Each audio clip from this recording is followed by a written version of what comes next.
നമസ്കാരം, ഞാൻ രജനി അഭിലാഷ്. ഹേമ കമ്മിറ്റി റിപ്പോർട്ടിന് പിന്നാലെ വിവാദങ്ങൾ കുടുങ്ങിയ ആളാണ് കൊല്ലം MLA-യും നടനുമായ മുകേഷ്. എത്ര മുൻകാല അനുഭവങ്ങൾ ഉണ്ടെങ്കിലും പഠിക്കില്ല, എന്നെ തല്ലണ്ടമ്മാവ ഞാൻ നന്നാവൂല എന്ന പോലെ എന്നും ഫോൺ വിവാദങ്ങൾ നിറഞ്ഞു നിൽക്കുന്ന കക്ഷിയാണ് മുകേഷ്. ഭരണത്തിൽ കയറിയിട്ട് ഈ MLA കൊണ്ട് എന്തെങ്കിലും ഗുണം കൊല്ലത്തുകാർക്കുണ്ടായിട്ടുണ്ടോ എന്ന് ചോദിച്ചാൽ ഇല്ല. പിന്നെ പേരിനൊരു MLA, സിനിമയുടെ തിരക്കുകൾ കാരണം മണ്ഡലത്തെ ശ്രദ്ധിക്കാൻ സമയമില്ല എന്നാണ് MLA-യുടെ വിശദീകരണ വെർഷൻ. ജില്ലയിലെ പല പരിപാടികൾ മുകേഷ് പങ്കെടുക്കാത്തതും ചർച്ചയാകാറുണ്ട്. ഇതൊക്കെ പോകട്ടെ എന്ന് വെക്കാം. എന്നാൽ MLA ആയ മര്യാദയ്ക്ക് പെരുമാറണമെങ്കിലും പഠിക്കണം. MLA തനി ഗുണ്ടയുടെ സ്വഭാവം പുറത്തെടുക്കാമോ? മുകേഷിന്റെ പേരിൽ ജോലി തട്ടിപ്പിന് ഇരയായ ഒരു യുവാവ് ഇക്കാര്യം MLA അറിയിക്കാനായി ഫോൺ വിളിച്ചു. എന്നാൽ ഫോൺ എടുത്ത് മറുതലയ്ക്ക് നിന്ന് എത്തിയതോ ഭീഷണി. തനി ലോക്കൽ ഗുണ്ടയാണെന്ന് തെളിയിക്കുന്നതാണ് മുകേഷിന്റെ സംസാരം. ആ സംഭാഷണം ഒന്ന് കേൾക്കാം. അല്ല, എനിക്കൊരു മിസ് കോൾ വന്നോണ്ട് ഞാൻ തിരിച്ചു വിളിച്ചാണ് കേട്ടോ. സാറാണോ? അതെ, അതറിയാമല്ലോ. പിന്നെന്തിനാണ്, ആരാണെന്ന് ചോദിക്കുന്നത്? അല്ല സാർ, ഞാൻ 2-3 നമ്പറിൽ വിളിച്ചതാണ്. ശരി, പറഞ്ഞു. ആരാണ്, എവിടുന്നാണ്? ഞാൻ തിരുവനന്തപുരത്ത് നിന്നാണ് വിളിക്കുന്നത്. തിരുവനന്തപുരത്ത് എവിടെയാ? തിരുവനന്തപുരത്ത് ഊരുട്ടമ്പലത്ത് നിന്നാണ്. ഊരുട്ടമ്പലം. പറഞ്ഞോ, എന്തായിരുന്നു? സാറിന്റെ ഏറ്റവും അടുത്ത സുഹൃത്തായ രാധാകൃഷ്ണൻ. ഹലോ, കേൾക്കണ്ട. സുഹൃത്താ? ഏത് സുഹൃത്ത്? ഏത് സുഹൃത്ത്? അല്ല, സുഹൃത്തിനൊക്കെ ഒരു അർത്ഥമുണ്ട്. ഞാനിത് അങ്ങോട്ട്, ഇത് എന്റെ നമ്പർ ഉണ്ടല്ലോ, സൈബറുമായിട്ട് കണക്ട് ചെയ്തിരിക്കുകയാണ്. അതെ.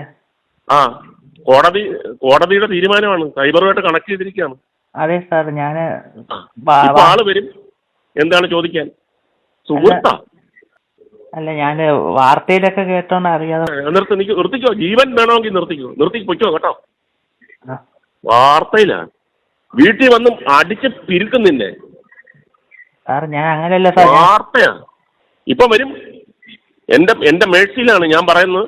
അയാൾ അറിയാതെ വിളിച്ചു പോയതാണ്, വിട്ടുകളയെന്ന് പറഞ്ഞാൽ ഓക്കെ. അതല്ലെങ്കിൽ ഒന്ന് അന്വേഷിക്കെന്ന് പറഞ്ഞു കഴിഞ്ഞാൽ നിന്റെ വീട്ടിൽ നീ ഉറങ്ങത്തില്ല. ആകാശം സുഹൃത്താ? അല്ല, ഞാൻ വാർത്തയിൽ അങ്ങനെ പറഞ്ഞപ്പോ വെച്ച് പൊയ്ക്കോ. ജീവൻ കൊതിയുണ്ടെങ്കിൽ വെച്ച് പൊയ്ക്കോ കേട്ടോ. ഇനി മേലാൽ ഈ തരത്തിലുള്ള ഒരു കോളും ആരെയും വിളിക്കരുത് കേട്ടോ. നിന്റെ നമ്പർ നോട്ട് ചെയ്ത് കഴിഞ്ഞു. ഇനി എന്തെങ്കിലും ഒരു മിസ്റ്റേക്ക് നീ വന്നു കഴിഞ്ഞാൽ നീ ജീവിക്കത്തില്ല, വേറെ സ്ഥലത്ത് ജീവിക്കും കേട്ടോ. ഇറങ്ങിയിരിക്കുകയാണോ പരിപാടിയായിട്ട്? കൊല്ലത്തെ മാധ്യമ പ്രവർത്തകനായ രാധാകൃഷ്ണന്റെ ചതിയിൽപ്പെട്ട് ജോലി തട്ടിപ്പിന് ഇരയായ തിരുവനന്തപുരം സ്വദേശിയായ യുവാവ് MLA ഫോണിൽ വിളിച്ചപ്പോൾ പെരുമാറിയ രീതിയാണ് ഇപ്പോൾ കേട്ടത്. പരിഹരിക്കാനാണ് ജനപ്രതിനിധികളെ തിരഞ്ഞെടുക്കുന്നത്. എന്നാൽ അത്തരത്തിൽ പരാതി പറയാൻ വിളിച്ച യുവാവിനോട് പക്ക ഗുണ്ട സംസാരിക്കുന്ന രീതിയിലാണ് MLA സംസാരിക്കുന്നത്. ജനങ്ങളുടെ നികുതി പണം കൊണ്ട് MLA പട്ടം എടുത്തു ചാർത്തി ഞെളിയാനുള്ളതല്ല. പാർട്ടി MLA സ്ഥാനം ഏൽപ്പിക്കുന്നത് വികസനം കൊണ്ടുവരാനാണ്.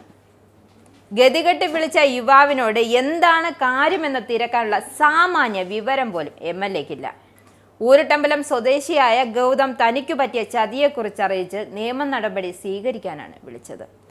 മുകേഷുമായി അടുത്ത ബന്ധമുണ്ടെന്നും ജോലി തരപ്പെടുത്തി കൊടുക്കാമെന്ന് പറഞ്ഞാണ് ഗൗതമിൽ നിന്നും രാധാകൃഷ്ണൻ പണം വാങ്ങിയത്. സംഭവത്തെക്കുറിച്ച് ഗൗതം പോലീസിൽ പരാതി നൽകിയിട്ടുണ്ട്. MLA-യുടെ അടുപ്പക്കാരൻ എന്ന നിലയിൽ പണം തിരികെ നൽകാൻ ഇടപെടണമെന്ന് പറയാനാണ് ഗൗതം MLA-യെ വിളിച്ചത്. യുവാവിന്റെ മിസ് കോൾ കണ്ടാണ് MLA തിരികെ വിളിച്ചത്. എന്നാൽ പ്രശ്നങ്ങൾ പറയാനുള്ള ഒരു സാവകാശം നൽകാതെയാണ് ഭീഷണി ഉയർത്തിയത്.